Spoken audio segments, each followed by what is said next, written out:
अस्सलाम वालेकुम everyone, welcome to my YouTube channel the problem solver. आज के इस लेक्चर में हम क्लास 10 मैथ्स चैप्टर 2 की एक्सरसाइज 2.7 कंप्लीट सॉल्व करेंगे। चैप्टर नंबर 2 है क्वाड्रेटिक इक्वेशंस एंड इनइक्वालिटीज़ और एक्सरसाइज 2.7 में आप क्वाड्रेटिक इक्वेशंस से related real world problem solve करेंगे। बहुत ईजी क्वेश्चन है, सिर्फ आपने ये जो स्टेटमेंट्स हैं इनको समझ लेना है तो क्वेश्चन सॉल्व करना आपके लिए डिफ़िकल्ट नहीं होगा।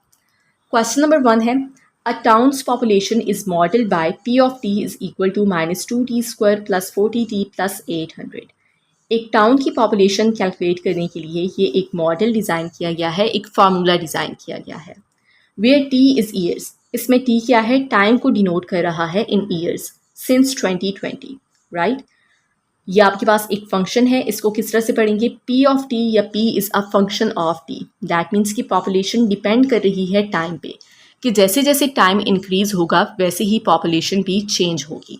तो ये एक टाउन की पॉपुलेशन कैलकुलेट करने के लिए एक फार्मूला डिज़ाइन किया गया है। फाइंड द ईयर, आपने वो साल मालूम करना है when population will be at least 1000, जब पॉपुलेशन कम से कम 1000 होगी। ठीक है, यहाँ पे वर्ड यूज़ हुआ है एटलीस्ट का, तो इसका क्या मतलब है कि या तो पॉपुलेशन 1000 के बराबर होगी या 1000 से ग्रेटर होगी, लेकिन 1000 से कम नहीं होगी। आपने वो साल मालूम करना है। तो सबसे पहले आपने ये फंक्शन नोट कर लेना है जो क्वेश्चन में आपके पास गिवन है, p of t is equal to minus 2t square plus 40t plus 800। इसके अलावा क्या इन्फॉर्मेशन दी गई है, find the year when population will be at least 1000, जब पॉपुलेशन कम से कम 1000 के बराबर होगी। पॉपुलेशन 1000 से ग्रेटर होगी या 1000 के बराबर होगी। ठीक है, population will be greater than और इक्वल टू 1000। अब आपने इसको सॉल्व करना है, तो यहाँ पे अगर आप देखें p ऑफ t, इसकी जगह पे आप ये वैल्यू लिखेंगे, p ऑफ t इसके बराबर है, तो p ऑफ t की जगह पे आप लिखेंगे minus 2t square plus 40t plus 800 is greater then और इक्वल टू 1000। इसकी जगह पे p ऑफ t की जगह पे आपने ये वैल्यू लिख ली। ओके, अब 1000 को इस साइड पे शिफ्ट कर दें तो माइनस हो जाएगा, minus 2t square plus 40t plus 800 minus 1000 is greater then और इक्वल टू, यहाँ पे 0 रह जाएगा। Minus 2t square plus 40t, इन दोनों को आप प्लस माइनस कर सकते हैं। ठीक है, दोनों के साथ t या t स्क्वायर नहीं है, दोनों कांस्टेंट है। 800 माइनस 1000 किसके बराबर होगा, माइनस 200 के, ग्रेटर देन और इक्वल टू 0। अब इसके अलावा यहाँ से आप 2 कॉमन ले सकते हैं, तो 2 को कॉमन ले लें, बाकी क्या रह जाएगा यहाँ पे, minus 2t square minus t square, sorry 2 common ले लिया तो माइनस t स्क्वायर रह जाएगा, यहाँ पे 20t रह जाएगा और यहाँ पे 100 रह जाएगा, इज़ ग्रेटर देन और इक्वल टू 0। अगर आप साथ में माइनस साइन कॉमन लेते हैं तो फिर ये इनइक्वालिटी का सिंबल भी चेंज होगा, इस चीज़ का आपने ध्यान रखना है। सो इट्स बेटर कि आप एक नंबर ही कॉमन लें जो तीनों में कॉमन है। 2 कॉमन लिया तो माइनस t स्क्वायर रह जाएगा, यहाँ पे 220 टाइम्स 40 होता है। ठीक है, 2 कॉमन लिया है तो यहाँ पे 20 रह जाएगा, और 200 टाइम्स 200 होता है, तो जब 2 कॉमन लिया यहाँ पे 100 रह जाएगा। अब 2 यहाँ पे मल्टीप्लाई हो रहा है, इस साइड पे जाके डिवाइड होगा, minus t square plus 20t minus 100 is greater then और इक्वल टू 0 होगा। 2 जब यहाँ पे डिवाइड होगा 0/2 तो 0 ही आंसर आएगा। अब ये आपके पास एक क्वाड्रेटिक इनइक्वालिटी है, और क्वाड्रेटिक इनइक्वालिटी को सॉल्व करना आप एक्सरसाइज 2.5 में सीख चुके हैं। 4 स्टेप्स में आपने इसको सॉल्व करना होता है, वही स्टेप्स आप यहाँ पे फॉलो करेंगे। सबसे पहला स्टेप क्या है कि आपने इसको इक्वेशन की फॉर्म में लिखना है और इसको सॉल्व कर लेना है। ठीक है, minus t square plus 20t minus 100, ये जो इनइक्वालिटी का सिंबल है इसकी जगह पे इक्वल साइन लिखेंगे और यहाँ पे 0। इसको आपने इक्वेशन की फॉर्म में लिख लिया, एसोसिएटेड इक्वेशन, और अब आपने इसको सॉल्व कर लेना है। यहाँ पे हम इसको फैक्टराइज कर लेंगे। फैक्टराइज किस तरह से करना है, ये जो मिडिल टर्म है इसको ब्रेक करना होगा। तो उसका तरीका क्या है कि आपने देखना है t स्क्वायर का कोएफिशिएंट क्या है, यहाँ पे -1 है, तो -1 और जो कांस्टेंट है -100, इनको मल्टीप्लाई करेंगे, आंसर क्या होगा, पॉजिटिव 100। इसके अलावा जो मिडिल टर्म है वो क्या है, 20। ये रफ वर्क है, राइट। तो आपने 2 नंबर्स ऐसे फाइंड करने हैं जिनको मल्टीप्लाई करें तो आंसर 100 हो, उन्हीं 2 नंबर्स को ऐड कर दें तो आंसर 20 हो। अब वो 2 नंबर्स कौन से होंगे, 10 और 10। 10 और 10 को मल्टीप्लाई करें 100, 10 और 10 को ऐड कर दें तो 20। तो यहाँ पे 20t की जगह पे हम क्या लिखेंगे, 10t प्लस 10t। ये माइनस t स्क्वायर इसी तरह से रहेगा, प्लस 20t की जगह पे लिख लेंगे 10t प्लस 10t और माइनस 100 इक्वल टू 0। अब ये 4 टर्म्स हैं, पहली 2 टर्म्स में आपने देखना है कि क्या कॉमन है। यहाँ से आप माइनस टी कॉमन ले सकते हैं, तो बाकी क्या रह जाएगा टी, और ये प्लस था, जब माइनस कॉमन लिया है तो ये माइनस हो जाएगा। टी कॉमन ले चुके हैं, बाकी सिर्फ 10 रह जाएगा। इन दोनों में आप 10 कॉमन लेंगे, यहाँ पे टी रह जाएगा और ये -10 रह जाएगा इक्वल टू 0। अब इसमें और इसमें ये ब्रैकेट कॉमन है, t -10, तो बाकी क्या रह जाएगा -t और ये +10 इक्वल टू 0। अब इन दोनों फैक्टर्स को आपने 0 की इक्वल करना है। t -10 भी 0 के बराबर होगा और -t +10 भी 0 के बराबर होगा।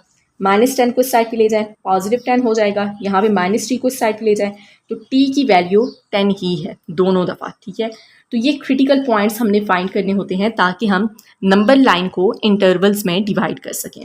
अब क्योंकि ये दोनों सेम वैल्यू है तो नंबर लाइन को हम 2 इंटरवल्स में डिवाइड करेंगे, राइट। अगर ये दोनों डिफरेंट वैल्यूज़ होती तो फिर नंबर लाइन को हम 3 इंटरवल्स में डिवाइड करते। अब स्टेप नंबर 2 क्या होगा कि हमने इंटरवल्स जो है वो फाइंड आउट कर लेने हैं, डिटरमिन इंटरवल्स। तो नंबर लाइन पे आपने ये जो क्रिटिकल पॉइंट है ये आप मार्क कर लें। अब इससे बड़ी 2-3 वैल्यूज़ लिख लें और 2-3 छोटी वैल्यूज़ लिख लें, 9, 8, 7, ठीक है। अब t किसके बराबर है, 10 के। ये दोनों जो क्रिटिकल पॉइंट्स हैं ये सेम है, तो यहाँ पे आपने एक सर्कल बना लेना है। अब क्या इस सर्कल को फिल करना है, अगर सिर्फ लेस देन या ग्रेटर देन का सिंबल हो तो इस सर्कल को हम फिल नहीं करते, मतलब कि ये जो क्रिटिकल पॉइंट है जिस तरह से यहाँ पे 10 है ये सॉल्यूशन में शामिल नहीं होगा। और अगर less than equal greater than equal का सिंबल हो तो इस सर्कल को हम फिल करते हैं, मतलब कि ये जो क्रिटिकल पॉइंट है ये भी सॉल्यूशन में शामिल होगा। अब यहाँ पे आपने देखना है क्या है, ये सिंबल है ग्रेटर देन इक्वल, ये सिंबल है, तो हम इस सर्कल को फिल करेंगे। अब 2 इंटरवल्स हैं, ठीक है। 10 से छोटी वैल्यूज़ हैं ये सारी, ये एक इंटरवल है, और 10 से बड़ी वैल्यूज़ है ये दूसरा इंटरवल है। ये जो क्रिटिकल पॉइंट है इसने नंबर लाइन को 2 इंटरवल्स में डिवाइड कर दिया है। तो दोनों इंटरवल्स आप लिख लें यहाँ पे। इंटरवल्स कौन से हैं, एक है t इज़ लेस दैन 10, 10 से छोटी वैल्यूज़, और दूसरा इंटरवल कौन सा है, t इज़ ग्रेटर दैन 10, 10 से बड़ी वैल्यूज़। अब इन दोनों इंटरवल्स को हम टेस्ट करेंगे कि इन दोनों इंटरवल्स में से कौन सा इंटरवल इस इनइक्वालिटी का सॉल्यूशन है। So test point in each interval, ये तीसरा स्टेप हो जाएगा। Test point in each interval, दोनों इंटरवल्स में से आपने एक एक पॉइंट पिक करना है, कोई भी एक पॉइंट, ठीक है, और उसको टेस्ट करना है। सो पहला इंटरवल है t इज़ लेस दैन 10, 10 से छोटी कोई भी वैल्यू आप एक पिक करें और इस इनइक्वालिटी में सब्स्टिट्यूट करके इसको सॉल्व करें और देखें कि क्या ये इस इनइक्वालिटी को सेटिस्फाई करेगा या फिर नहीं। तो यहाँ पे 9, 8, 7, 6 छोटी कोई भी वैल्यू आप ले लें, तो 0 भी 10 से छोटी वैल्यू है, हम यहाँ पे 0 को टेस्ट कर लेते हैं। Test t is equal to 0, 7 को कर लें, 8 को कर लें, 9 को, कोई भी पॉइंट आप 10 से छोटी कोई वैल्यू आपने यहाँ पे सब्स्टिट्यूट करनी है। तो t की जगह पे यहाँ पे 0 लिखेंगे, 0 हो जाएगा। यहाँ पे भी 0 लिखेंगे, 0 और 20 को मल्टीप्लाई करेंगे, 0, -100 ग्रेटर देन और इक्वल टू 0, यहाँ पे -100 रह जाएगा। तो क्या अब -100 0 से ग्रेटर है या 0 के बराबर है, नो। तो ये हमारे पास कंडीशन क्या है, ट्रू नहीं है, ये कंडीशन फॉल्स है। तो जब ये एक पॉइंट इस इंटरवल में से हमने पिक किया और इस इनइक्वालिटी को चेक किया तो ये इसको सेटिस्फाई नहीं कर रहा, दैट मीन्स कि ये पूरा इंटरवल इसका सॉल्यूशन नहीं है। आप इस इंटरवल में से कोई भी पॉइंट इस इनइक्वालिटी में सब्स्टिट्यूट करके टेस्ट करें तो वो इसको सेटिस्फाई नहीं करेगा। ये इंटरवल तो इसका सॉल्यूशन नहीं है। अब दूसरा इंटरवल हम टेस्ट कर लेते हैं, t इज़ ग्रेटर दैन 10, तो 10 से बड़ी कोई भी वैल्यू आप पिक कर लें। यहाँ से हम 13 पिक कर लेते हैं, t is equal to 13, t की जगह पे आपने 13 लिखना है, +20 multiply by 13 +100 is greater then और इक्वल टू 0, सॉरी ये -100 है, ओके, -100 इज़ ग्रेटर देन और इक्वल टू 0। 13 का स्क्वायर लेंगे 169 हो जाएगा, 20 और 13 को हमने मल्टीप्लाई करना है, so this is equal to 260, ये -100 is greater than equal to 0। इसको सॉल्व कर लेंगे तो हमारे पास आंसर आ जाएगा -9। अब क्या -9 0 से ग्रेटर है या 0 के बराबर है, नो, ये कंडीशन भी फॉल्स है, मतलब कि ये जो इंटरवल है ये भी इस इनइक्वालिटी का सॉल्यूशन नहीं है। ना तो ये इंटरवल इसका सॉल्यूशन है, ना ही ये इंटरवल इसका सॉल्यूशन है। लेकिन यहाँ पे आपने इस चीज़ का ध्यान रखना है कि जो इनइक्वालिटी में सिंबल था वो कौन सा था, ये। इन दोनों में से अगर कोई भी सिंबल हो तो हमने इस सर्कल को फिल किया है, मतलब कि जो क्रिटिकल पॉइंट है ये सॉल्यूशन में शामिल होगा।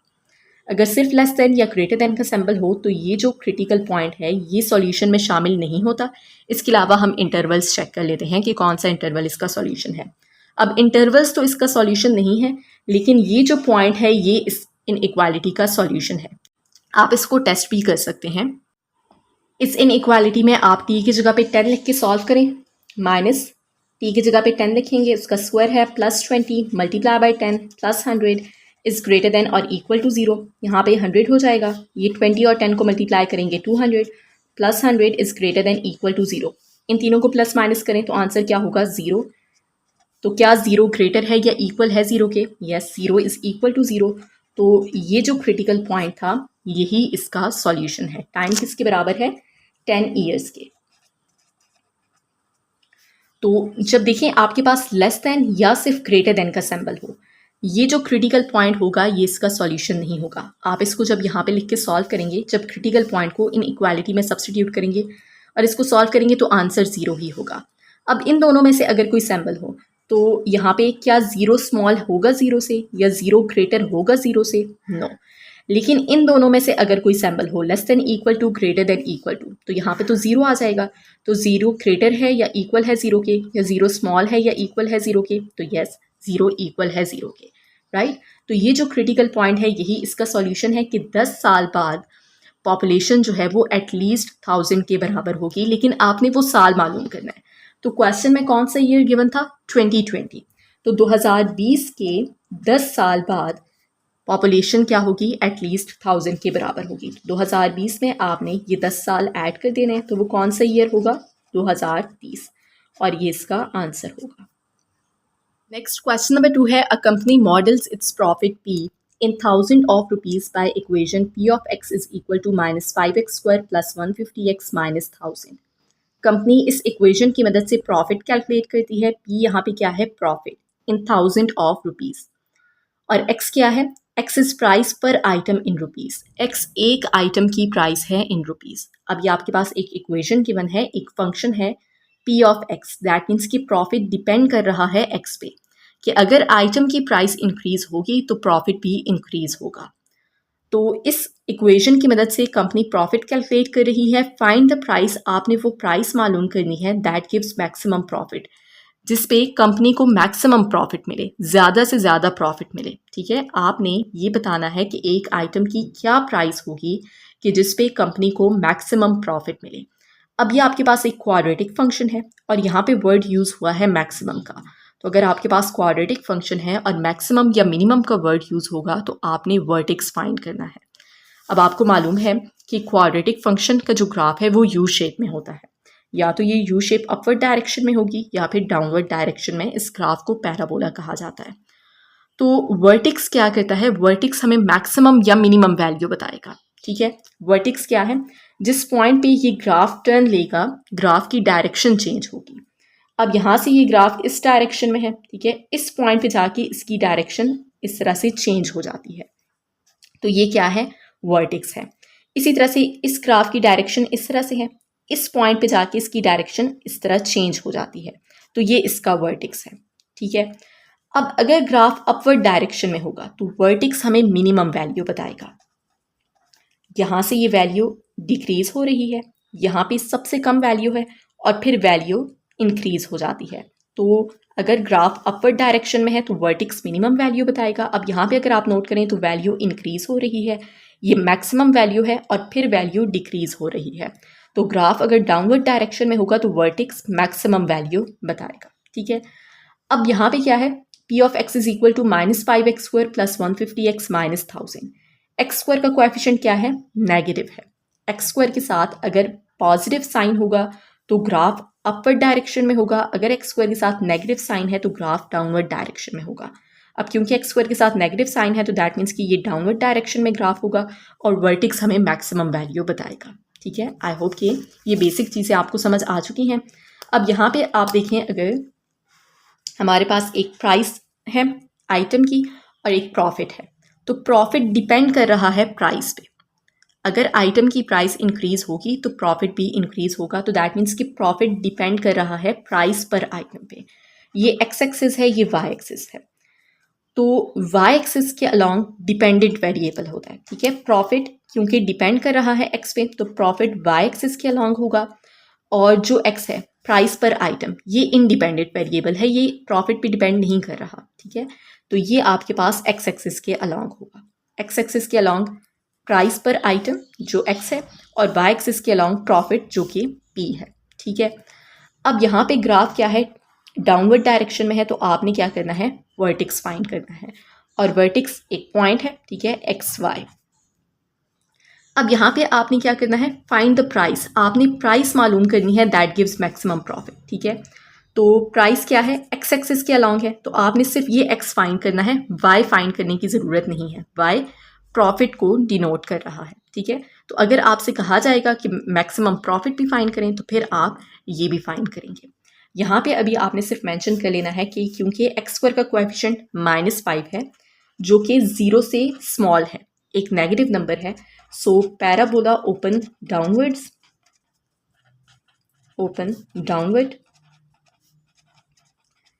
and vertex gives maximum point. I hope कि ये आपको समझ आ चुका होगा, ठीक है। सो अब वर्टेक्स क्या है, वर्टेक्स एक्स वाई, ये पॉइंट किसके बराबर है। अब इसमें एक्स एक्सिस के अलोंग क्या है, एक्स ही है, आइटम की प्राइस है, और वाई एक्सिस के अलोंग क्या है, प्रॉफिट है, ठीक है। तो इस तरह से आप लिख लें ताकि आपको कंफ्यूजन ना हो। तो एक्स फाइंड करने का क्या फार्मूला है, वर्टेक्स जब आप फाइंड करते हैं तो एक्स किस तरह से फाइंड किया जाता है, -p डिवाइडेड बाई 2a, और वाई किस तरह से फाइंड किया जाता है, c - p square divided by 4a, इस फार्मूला को यूज़ करते हुए। तो अभी हमने सिर्फ क्या करना है, प्राइस फाइंड करनी है, दैट गिव्स मैक्सिमम प्रॉफिट। तो दैट मीन्स कि एक्स हमने फाइंड करना है, ये फार्मूला हम यूज़ करेंगे, ठीक है। So price that gives maximum profit,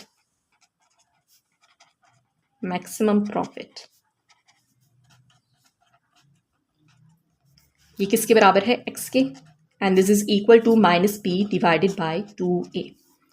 अब यहाँ पे b और a की वैल्यू आपको मालूम होनी चाहिए, तो ये आपके पास जो क्वाड्रेटिक फंक्शन गिवन है, यहाँ से आप a b c की वैल्यू मालूम कर सकते हैं। एक्स स्क्वायर के साथ जो नंबर है वो a की वैल्यू है, x के साथ जो नंबर है वो b की वैल्यू है, और ये जो कांस्टेंट है ये c की वैल्यू है।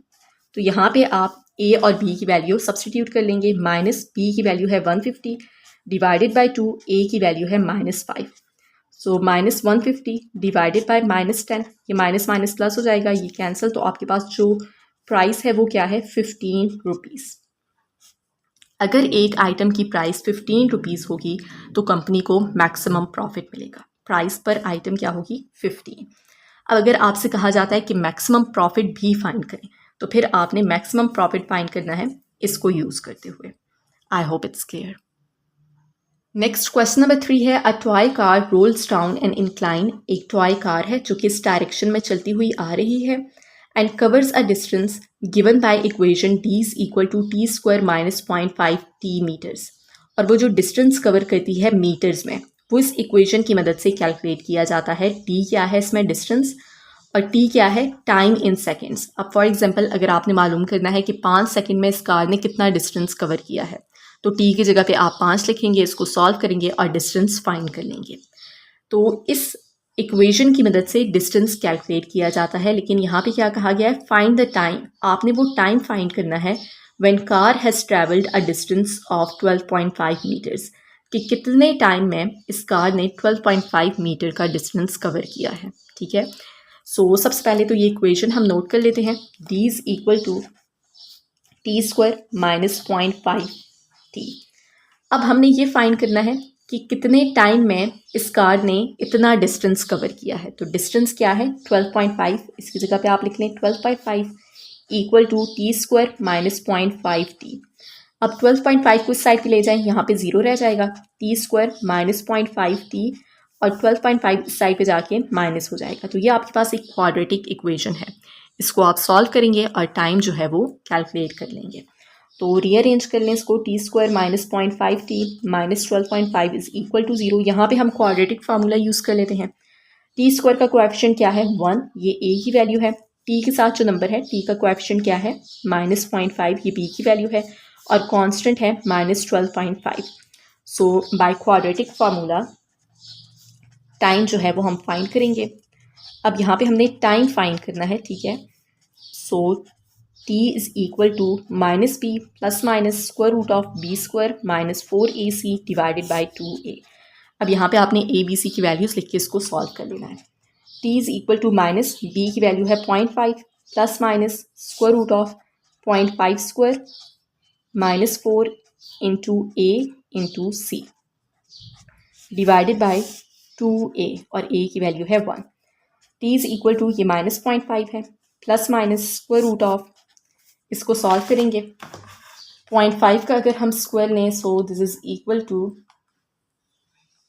0.25 माइनस इनको मल्टीप्लाई कर लेंगे, ये माइनस माइनस प्लस हो जाएगा और इनको अगर हम मल्टीप्लाई करें तो इसका आंसर होगा 50 और divided by 2 minus 0.5 plus minus इन दोनों को ऐड कर लेंगे तो 50.25 डिवाइडेड बाय 2।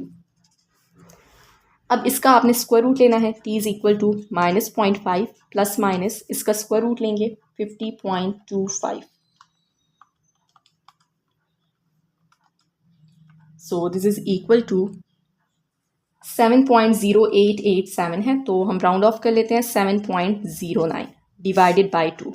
अब एक दफ़ा इसको प्लस के साथ सॉल्व करेंगे, एक दफ़ा माइनस के साथ। t is equal to minus 0.5 plus 7.09 by 2 और t is equal to minus 0.5 minus 7.09 divided by 2। t is equal to इनको सॉल्व करेंगे 7.09 माइनस 0.5 और जो आंसर होगा उसको आपने 2 से डिवाइड कर लेना है। So this is equal to 3.295 और इसको अगर आप सॉल्व करें तो ये नेगेटिव होगा, ठीक है। इसको आप माइनस 0.5 माइनस 7.09 को सॉल्व करें और 2 से डिवाइड कर दें तो इसका आंसर होगा माइनस 0.6045। अब आपको मालूम है कि टाइम हमेशा पॉजिटिव होता है, time can not be negative, तो इसको आप इग्नोर कर दें। Time can not be negative, तो इस वैल्यू को हम इग्नोर करेंगे। सो इसका आंसर क्या होगा 3.295 सेकेंड्स। टाइम सेकेंड्स में था, ठीक है। सो इतने सेकेंड्स में 3.295 सेकेंड्स में जो कार है उसने 12.5 मीटर्स का डिस्टेंस कवर किया है। क्वेश्चन नंबर 4 है A ball's height in meters after t seconds is h of t is equal to minus 4t square plus 24t। एक बॉल की हाइट मालूम करने के लिए ये इक्वेशन है। आपको मालूम है कि अगर बॉल को थ्रो किया जाए तो वो एक स्पेसिफिक हाइट के बाद वापस ज़मीन पे आ जाएगी, ठीक है। सो बॉल की हाइट मालूम करने के लिए ये इक्वेशन बनाई गई है और इसमें t क्या है, time in seconds. For example अगर आपने मालूम करना है कि 5 सेकंड के बाद बॉल की हाइट कितनी है तो यहाँ पे आप टाइम की जगह पे 5 लिखेंगे, टाइम इन सेकेंड्स, ठीक है। इसको सॉल्व करेंगे तो हाइट आपको मालूम हो जाएगी। या अगर आपने ये मालूम करना है कि कितने टाइम के बाद बॉल की ये हाइट है, फॉर एग्जांपल आपने मालूम करना है कि कितने टाइम के बाद बॉल की हाइट 10 मीटर होगी, तो 10 मीटर आप यहाँ पे लिखेंगे जो इसकी हाइट है और टाइम मालूम कर लेंगे, ठीक है। सो ये इक्वेशन आपके पास गिवन है। अब यहाँ पे क्या कहा गया है, for what time interval is the ball at least 20 metre above the ground. आपने वो टाइम इंटरवल मालूम करना है जब ball at least 20 metre above the ground होगा। अब ये ग्राउंड लेवल है, यहाँ से यहाँ तक 20 मीटर है, ठीक है। तो आपने वो टाइम इंटरवल मालूम करना है जब बॉल की हाइट एटलीस्ट 20 मीटर होगी अबव द ग्राउंड। यहाँ पे वर्ड यूज़ हुआ है एटलीस्ट का, दैट मीन्स कि 20 मीटर या 20 मीटर से ज़्यादा इसकी हाइट होगी, 20 मीटर से कम नहीं होगी। तो वो टाइम इंटरवल आपने मालूम करना है कि कितने टाइम में बॉल की हाइट एटलीस्ट 20 मीटर है। सबसे पहले आपने क्या करना है कि ये जो फंक्शन आपके पास गिवन है ये आप नोट कर लें, H of T is equal to minus 4t square plus 24t। जब आप स्टेटमेंट को समझ लेंगे उसके बाद क्वेश्चन सॉल्व करना बहुत ईजी है, ठीक है। इसके अलावा यहाँ पे क्या इन्फॉर्मेशन दी गई है, ball is at least 20 metre above the ground, ठीक है। बॉल की जो हाइट है वो एटलीस्ट 20 मीटर, तो एटलीस्ट का क्या मतलब है कि 20 मीटर से ग्रेटर होगी या इसके बराबर होगी। H of T is greater then और इक्वल टू 20, राइट। अब यहाँ पे एच ऑफ टी किसके बराबर है, minus 4t square plus 24t के, तो इसकी जगह पे आपने ये वैल्यू लिख लेनी है, minus 4t square plus 24t is greater then और इक्वल टू 20। 20 को इस साइड पे ले जाएं तो माइनस हो जाएगा, -4t² plus 24t minus 20 is greater than equal to, यहाँ पे 0 रह जाएगा। अब इन तीनों में आप देखिए 4 कॉमन है, तो उसको कॉमन ले लें ताकि इसको हम थोड़ा सा सिंप्लीफाई कर लें। यहाँ पे -t² रह जाएगा, 4 कॉमन लिया है, 4 6 टाइम्स 24 होता है, तो 60 माइनस 4 5 टाइम्स 20 होता है, यहाँ पे 5 रह जाएगा, ग्रेटर देन और इक्वल टू 0। अब ये 4 यहाँ पे मल्टीप्लाई हो रहा है, इस साइड पे जाके डिवाइड होगा, -t² plus 60 minus 5 is greater than equal to 0। 0 divided by 4 0 के ही बराबर होगा, ठीक है। ये 4 यहाँ पे डिवाइड होगा तो 0 ही रहेगा। अब ये आपके पास क्वाड्रेटिक इनइक्वालिटी है और क्वाड्रेटिक इनइक्वालिटी को आपने सॉल्व करना सीखा है एक्सरसाइज 2.5 में भी।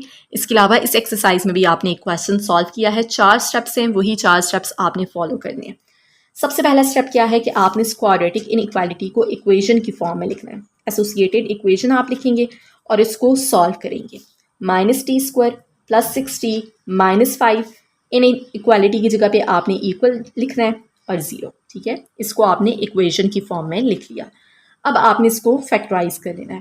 फैक्टराइज किस तरह से करना है, ये जो मिडिल टर्म है इसको हमने ब्रेक करना होगा। उसका क्या तरीका है कि आपने ये देखना है कि t² का कोएफिशिएंट क्या है, -1 है, -1 और जो कांस्टेंट है -5, इसको आप मल्टीप्लाई करेंगे, आंसर क्या होगा 5। मिडिल टर्म क्या है 6, जो t का कोएफिशिएंट है। तो 2 नंबर्स आपने फाइंड करने हैं जिनको मल्टीप्लाई करें तो आंसर 5 हो, उन्हीं 2 नंबर्स को ऐड कर दें तो आंसर 6 होना चाहिए। सो अब वो 2 नंबर्स कौन से होंगे, 5 और 1। 5 और 1 को मल्टीप्लाई करें, 5 और 1 को ऐड कर दें तो 6। तो 6t की जगह पे हम क्या लिखेंगे, 5t प्लस 1t, ठीक है। -t² प्लस 6t की जगह पे लिखेंगे 5t plus 1t minus 5 equal to 0। अब ये 4 टर्म्स हैं, तो पहली 2 टर्म्स में आपने देखना है कि क्या कॉमन है। -t को अगर आप कॉमन लें तो यहाँ पे एक t रह जाएगा, माइनस कॉमन लिया है तो ये प्लस था, माइनस हो जाएगा, यहाँ पे 5 रह जाएगा। इनमें से अगर आप 1 कॉमन लें, क्योंकि इन दोनों में और कोई भी नंबर या वेरिएबल कॉमन नहीं है, तो 1 सबका फैक्टर होता है, ठीक है। 1 इनमें कॉमन है, बाकी क्या रह जाएगा, t माइनस 5 इक्वल टू 0। अब इसमें और इसमें ये t माइनस 5 ब्रैकेट कॉमन है, बाकी -t रह जाएगा, +1 इक्वल टू 0। अब दोनों फैक्टर्स को आप 0 की इक्वल लिखेंगे, t माइनस 5 भी 0 की इक्वल होगा और -t प्लस 1 भी 0 की इक्वल होगा। -5 को इस साइड पे ले जाएं तो प्लस हो जाएगा और -t को यहाँ पे ले जाएं तो ये t की 2 वैल्यूज़ आ जाएंगी। अब ये दोनों क्रिटिकल पॉइंट्स हैं, ठीक है। ये 2 क्रिटिकल पॉइंट्स नंबर लाइन को डिफरेंट इंटरवल्स में डिवाइड करेंगे। क्योंकि दोनों पॉइंट्स डिफरेंट हैं तो नंबर लाइन को ये 3 इंटरवल्स में डिवाइड करेंगे। तो सेकंड स्टेप क्या है कि आपने वो इंटरवल्स फाइंड आउट कर लेने हैं, डिटरमिन इंटरवल्स। नंबर लाइन यहाँ पे आपने ड्रॉ करनी है और ये जो आपके पास पॉइंट्स हैं ये आपने मार्क कर लेने हैं, 1 2 3 4 5, ठीक है। अब 1 से छोटी भी 2-3 वैल्यूज़ लिख लें और इसके अलावा 5 से बड़ी 2-3 वैल्यूज़ आप यहाँ पे लिख लें, तो 0 और इसके अलावा -1 और 5 से बड़ी 2-3 वैल्यूज़ लिख लें, 6 और 7, ठीक है। अब ये दोनों क्रिटिकल पॉइंट्स हैं, ये आपने यहाँ पे सर्कल बना लेना है, यहाँ पे 5 और इसके अलावा 1। अब इन सर्कल्स को फिल करना है या नहीं, आपने ये देखना है कि अगर इन इक्वालिटी में सिर्फ लेस देन या ग्रेटर देन का सिंबल हो तो सर्कल फिल नहीं होगा, मतलब कि ये दोनों जो पॉइंट्स हैं ये सॉल्यूशन में शामिल नहीं होंगे। और अगर less than equal greater than equal का सिंबल होगा तो सर्कल को हमने फिल करना होगा, मतलब कि ये दोनों पॉइंट्स सॉल्यूशन में शामिल होंगे। अब यहाँ पे कौन सा सिंबल है, ग्रेटर देन इक्वल का, तो सर्कल को हमने फिल करना है। अब ये 3 इंटरवल्स हैं, एक इंटरवल कौन सा है, ये 1 से छोटी वैल्यूज़। दूसरा इंटरवल कौन सा है, 1 और 5 के दरम्यान में जो वैल्यूज़ हैं, 1 से ग्रेटर और 5 से छोटी। और तीसरा इंटरवल कौन सा है, 5 से बड़ी वैल्यूज़। तीनों इंटरवल्स यहाँ पे हम लिख लेते हैं। इंटरवल्स कौन कौन से हैं, t इज़ लेस देन 1, 1 से छोटी वैल्यूज़। दूसरा इंटरवल कौन सा है, 1 से बड़ी वैल्यू और 5 से छोटी वैल्यू, ठीक है। ये तो t is less than 5 and greater than 1, t 1 से ग्रेटर है और 5 से स्मॉल है। और तीसरा इंटरवल क्या है, 5 से बड़ी values, t is greater then 5। अब इन तीनों इंटरवल्स को हमने 1 बाय 1 टेस्ट करना है कि कौन सा इंटरवल इसका सॉल्यूशन है, और ये तीसरा स्टेप होगा। तीसरा स्टेप क्या है, test point in each interval. हर इंटरवल में से आपने एक पॉइंट पिक करना है इस इनइक्वालिटी में, जो आपके पास इनइक्वालिटी है उसमें सब्सटीट्यूट करके इसको टेस्ट करना है और ये देखना है कि क्या ये पॉइंट इस इनइक्वालिटी को सेटिस्फाई करेगा या नहीं। अगर पॉइंट इनइक्वालिटी को सेटिस्फाई करता है तो मतलब कि वो पूरा इंटरवल इसका सॉल्यूशन है। ठीक है, पहला इंटरवल है t इज़ लेस दैन 1, तो 1 से छोटी कोई भी वैल्यू आप यहाँ पे टेस्ट कर सकते हैं। हम यहाँ से 0 को टेस्ट कर लेते हैं, t की जगह पे 0 लिखेंगे, यहाँ पे t की जगह पे 0 लिखेंगे, 0 और 6 को मल्टीप्लाई करेंगे, 0 -5 ग्रेटर देन इक्वल टू 0। अब क्या -5 ग्रेटर है या इक्वल है 0 के? नो, ये कंडीशन फॉल्स है। तो अगर ये एक पॉइंट इस इनइक्वालिटी को सेटिस्फाई नहीं कर रहा इस इंटरवल में से, ठीक है, पहले इंटरवल में से, तो मतलब कि ये पूरा इंटरवल इसका सॉल्यूशन नहीं है। अब दूसरे इंटरवल को हम टेस्ट कर लेते हैं। दूसरा इंटरवल क्या है, 1 से ग्रेटर और 5 से स्मॉल वैल्यूज़ हैं। तो 1 से बड़ी और 5 से छोटी कोई भी वैल्यू आप यहाँ से पिक कर सकते हैं। यहाँ से हम 2 पिक कर लेते हैं, t इज़ इक्वल टू 2, तो -t की जगह पे 2 लिखेंगे, +6 multiply by 2, -5 is greater then और इक्वल टू 0, -4 ये 12 हो जाएगा और -5 ग्रेटर देन इक्वल टू 0। इसको सॉल्व करेंगे तो हमारे पास आंसर आ जाएगा 3। अब क्या 3 ग्रेटर है या इक्वल है 0 के? यस, 3 इज़ ग्रेटर देन 0, तो ये कंडीशन ट्रू है। मतलब कि जो सेकंड इंटरवल है ये इसका सॉल्यूशन है। अभी हमने थर्ड इंटरवल को भी टेस्ट करना है। t इज़ ग्रेटर देन 5, तो 5 से बड़ी कोई भी वैल्यू आप यहाँ पे पिक कर लें। 6 हम टेस्ट कर लेते हैं, -6 square +6 multiply by 6, -5 is greater than equal to 0। 6 का स्क्वायर लेंगे 36 हो जाएगा, ये भी 6 टाइम्स 36 -5। अब ये -36 + 36 कैंसिल होकर -5 रह जाएगा। तो क्या -5 ग्रेटर है या इक्वल है 0 के? नो, ये कंडीशन भी फॉल्स है। तो ये इंटरवल भी इसका सॉल्यूशन नहीं है, सिर्फ सेकंड इंटरवल इसका सॉल्यूशन है। सो फोर्थ स्टेप पे आपने इसकी कंक्लूजन लिखनी है, इसका सॉल्यूशन लिखना है कि ball is at least 20 metre above the ground. Ball ground level से एटलीस्ट 20 मीटर अबव होगा जब टाइम क्या होगा, ये सेकंड इंटरवल इसका सॉल्यूशन है, तो वो हम यहाँ पे लिखेंगे when time is greater than or equal to 1 and less than or equal to 5। अब यहाँ पे साथ में इक्वल भी हमने यूज़ किया है क्योंकि जो क्वेश्चन में इनइक्वालिटी है वहाँ पे ग्रेटर देन और इक्वल का सिंबल था, तो ग्रेटर देन इक्वल या लेस देन इक्वल का सिंबल होगा तो फिर यहाँ पे भी हमने इक्वल साथ में सॉल्यूशन में यूज़ करना है। ठीक है, अगर सिर्फ लेस देन या ग्रेटर देन का सिंबल होता तो फिर हमने साथ में यहाँ पे इक्वल नहीं यूज़ करना। अब इसका क्या मतलब है कि 1 भी सॉल्यूशन में शामिल है, 5 भी सॉल्यूशन में शामिल है। ठीक है, t इज़ ग्रेटर देन और इक्वल टू 1, टाइम क्या होगा, 1 के बराबर होगा या 1 से ग्रेटर होगा, and less than equal to 5, या 5 के बराबर होगा और 5 से स्मॉलर होगा। ठीक है, टाइम 1 या 5 सेकेंड के बराबर होगा या इसके दरमियान में कोई भी टाइम होगा जब बॉल की हाइट एटलीस्ट 20 मीटर होगी।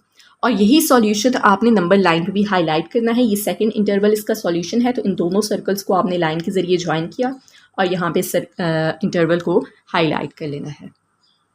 नेक्स्ट क्वेश्चन नंबर 5 है, a ball is thrown upward with an initial velocity of 40 metre per second. एक बॉल को अपवर्ड डायरेक्शन में थ्रो किया जाता है और इसकी इनिशियल वेलोसिटी हमें बता दी गई है जिसको VI से डिनोट करेंगे, 40 मीटर पर सेकेंड।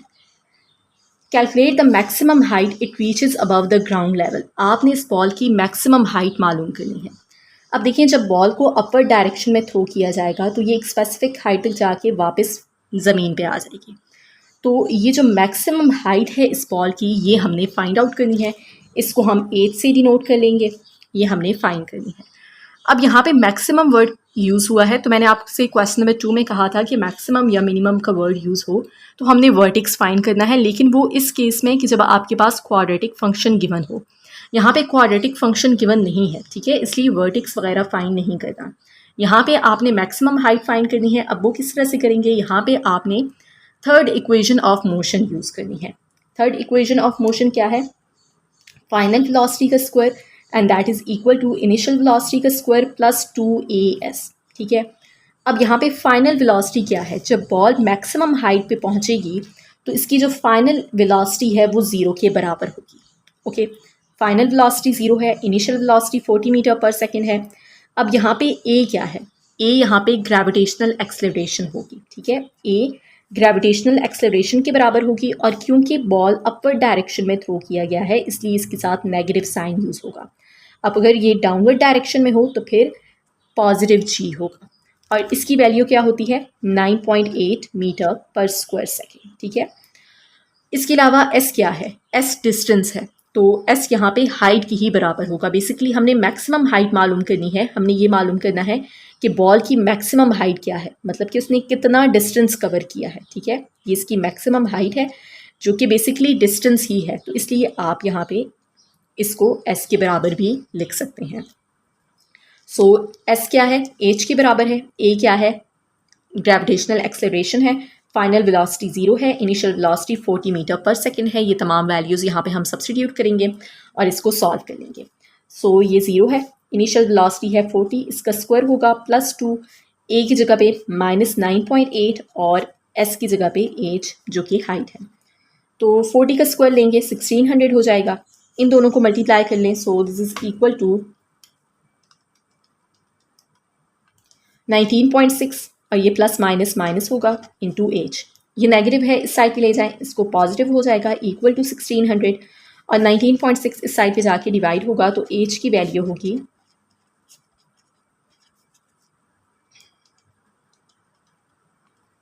81.63 अप्रॉक्सीमेटली। ठीक है, 81.63 और मीटर्स, हाइट मीटर्स में है।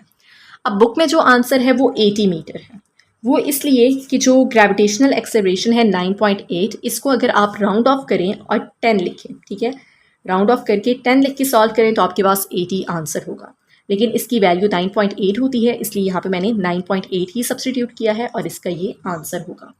आई hope it's clear. Next question number 6 है, a freelancer's earnings follow the model E of H is equal to -2h² + 40h। एक फ्रीलांसर की अर्निंग कैलकुलेट करने के लिए ये मॉडल डिज़ाइन किया गया है। इसमें ई क्या है, earning in rupees, and H क्या है, hours worked per week. Earning depend कर रही है आवर्स पे, कि एक घंटे में जितने ज़्यादा काम किया जाएगा उतनी ही ज़्यादा अर्निंग्स होंगी। ठीक है, so what is the maximum number of hours he should work to maximise earnings. कितने ज़्यादा घंटे उसे काम करना चाहिए कि अर्निंग्स को मैक्सिमाइज़ किया जा सके। ठीक है, मैक्सिमम नंबर ऑफ आवर्स आपने फाइंड करने हैं कि कितने ज़्यादा घंटे फ्रीलांसर काम करे तो उसकी अर्निंग ज़्यादा होगी, मैक्सिमम होगी।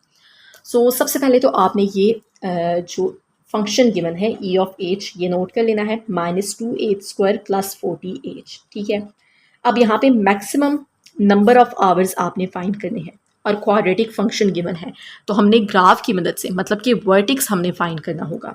अब मैक्सिमम का वर्ड यूज़ हुआ है, मतलब कि इसका जो ग्राफ है वो डाउनवर्ड डायरेक्शन में होगा, और यहाँ पे अगर आप नोट करें h² का जो कोएफिशिएंट है वो क्या है, नेगेटिव है, -2 स्मॉल है 0 से, तो इसका क्या मतलब है, पैराबोला या ग्राफ जो है, ठीक है, क्वाड्रेटिक फंक्शन का जो ग्राफ है उसको पैराबोला कहा जाता है। पैराबोला विल ओपन डाउनवर्ड, इसकी जो डायरेक्शन है वो डाउनवर्ड होगी। ठीक है, ये इस शेप में ग्राफ होगा, तो अब यहाँ से इसकी वैल्यू इंक्रीज़ होती जाएगी, फिर यहाँ पे जाके मैक्सिमम वैल्यू होगी, और फिर यहाँ से वैल्यू कम होती जाएगी। ठीक है, तो ये जो पॉइंट है इसे वर्टिक्स कहा जाता है। इस पॉइंट पे जाके इस ग्राफ की डायरेक्शन चेंज हो रही है, ये इसकी डायरेक्शन यहाँ पे है। ठीक है, फिर इस पॉइंट पे जाके इसकी डायरेक्शन चेंज हो गई है, तो ये वर्टिक्स है जो कि आपने फाइंड करना है। वर्टिक्स हमें मैक्सिमम या मिनिमम वैल्यू बताता है। ठीक है, सो अब क्योंकि ये हमारे पास डाउनवर्ड डायरेक्शन में है, मैक्सिमम वैल्यू हमने फाइंड करनी है, तो वर्टिक्स हमने फाइंड करना है। ठीक है, अब यहाँ पे आपने देखना है कि एक्स एक्सिस और वाई एक्सिस के अलोंग क्या है।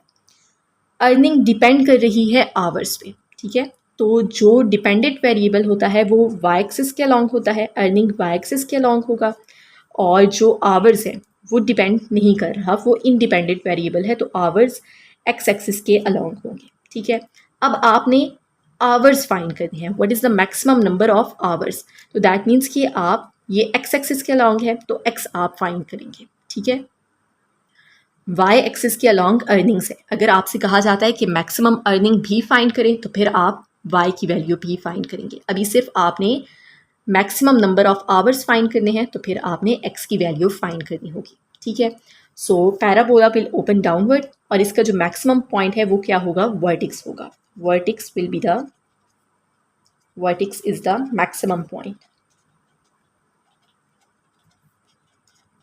या आप मेंशन कर लेंगे, ठीक है।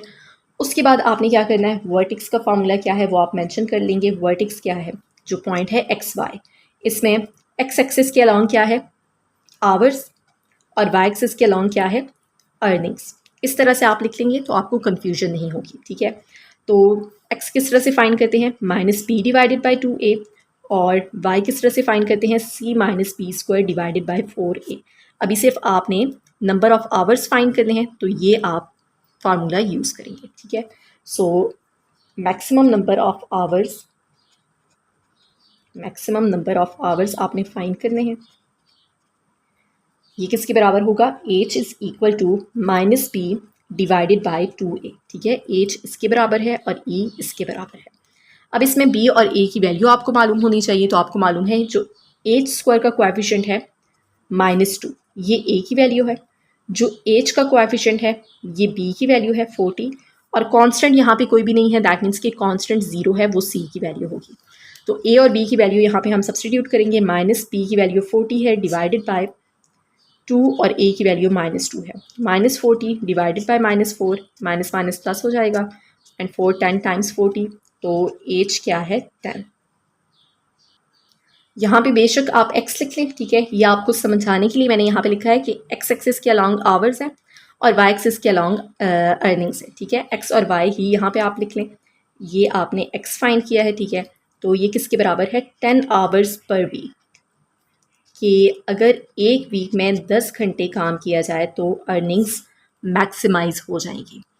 सो I hope it's clear. Exercise 2.7 यहाँ पे कंप्लीट हो चुकी है। नेक्स्ट एक्सरसाइज इंशाल्लाह हम नेक्स्ट सेक्शन में सॉल्व करेंगे। So make sure to subscribe this channel and hit the bell icon to stay updated for more educational content.